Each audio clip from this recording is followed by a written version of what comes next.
Abomey-Calavi, la plus grande cité dortoir du Bénin. Chaque année, des milliers d'étudiants convergent vers cette ville pour entamer ou poursuivre des études supérieures sur le campus. Parmi eux, certains, malgré leur volonté de continuer les études, sont bien obligés d'abandonner, leurs parents ne pouvant plus supporter les charges de logement devenues une soupe à la grimace dans cette ville universitaire. Louer ici à Calavi, ce n'est pas chose aisée. Il faut aller chercher une maison, entrer coucher, il faut au minimum 10 000 francs. Il faut verser au début des avances d'au moins 6 mois. 6 mois, ça fait au moins 60 000 francs pour un parent qui est au village, qui doit cultiver la terre. Et quand on sait bien que nous sommes dans des périodes où la variabilité climatique fait que les récoltes ne donnent toujours pas ce qu'on espère, c'est compliqué pour un parent de trouver 60 000 francs, d'aller verser comme frais d'avance pour que son enfant puisse trouver une location ici à Calavi. Richard Kokou Pacha, originaire de l'arrondissement de Djonglamé dans la commune de Grand Popo. Dans sa localité 6 à 80 km d'Abomey-Calavi, le cursus scolaire de plusieurs jeunes s'arrête au baccalauréat. J'ai été victime de ça. Après mon bac, je n'ai pas eu les moyens de continuer sur les campus. Et c'est après, lorsque j'ai commencé par faire des petits trucs, que je me suis inscrit. Et là, je me suis dit alors, ce qui s'est passé avec moi, il ne faudrait pas que j'accepte que ça se passe avec mes frères. C'est pourquoi je suis en train d'œuvrer pour ça. Faisant de cette situation sa préoccupation majeure, il a mis en place l'initiative de résidence des étudiants de l'arrondissement de Djonglamé. J'ai réfléchi depuis 2008 qu'il faut qu'ensemble, on trouve une solution en louant une maison peut-être à Calavi qui va servir de résidence à nos étudiants de l'arrondissement de Djonglamé pour que demain nous aurons aussi des cadres qui vont servir au développement de notre pays, de notre arrondissement et de notre commune.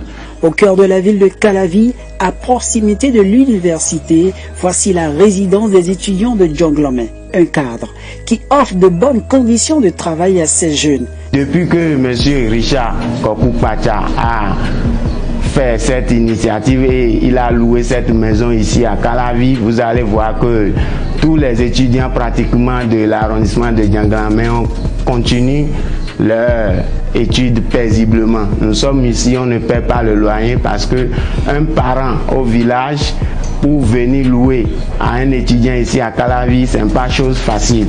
Donc c'est quelque chose qui a beaucoup soulagé les parents. Et c'est les frais d'études, les photocopies, les documents à payer et ce que les enfants vont manger, c'est ça seulement ce qu'ils ont à la charge actuellement. Je suis ici en 2018, aujourd'hui on est 2020, ça fait 2 ans.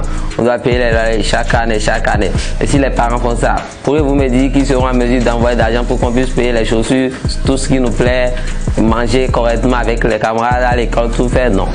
Ça fait beaucoup de charges en moins parce que moi, personnellement, ça m'a beaucoup aidé.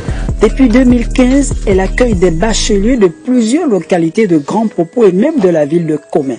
Actuellement, 35 étudiants dont 4 filles résident en parfaite harmonie. Une énorme charge en moins aux parents déjà en difficulté financière. Sans lui, ceux qui sont étudiants aujourd'hui, ils seront à la maison avec leurs parents parce que je ne vois pas un parent qui pourra aller louer à son enfant à Abomey-Calavi. Il ne s'est même pas arrêté là. Hein. Je ne vais pas dire que c'est seulement pour les étudiants. Il a fait la même chose aussi à Comé pour ceux qui n'ont pas pu réussir leur cursus scolaire, ceux qui veulent apprendre un métier. Donc il a également loué une maison là. Et les jeunes qui veulent apprendre des métiers qui ne sont pas dans son arrondissement, eh bien, ils les hébergent là-bas et ils apprennent les métiers. Conscient que l'éducation est le pilier de tout développement, l'élite communale utilise son indemnité pour payer la location de la résidence. Seul face à ce noble combat, Richard appelle à l'aide des organisations et personnes de bonne volonté. Je souhaiterais que ça ne s'arrête pas seulement à mes efforts. Il faut que ça aille un peu partout. Donc là, moi, je sollicite les personnes de bonne volonté, les organisations qui ont cette vision de faire de l'éducation un pilier de développement, de nous venir en aide. Richard Kokou-Pacha plaide auprès du conseil communal de Grand Popo pour que le maire mène des démarches en faveur d'Abomey-Calavi pour obtenir un domaine devant abriter une résidence pour l'ensemble des étudiants de la commune de Grand Popo.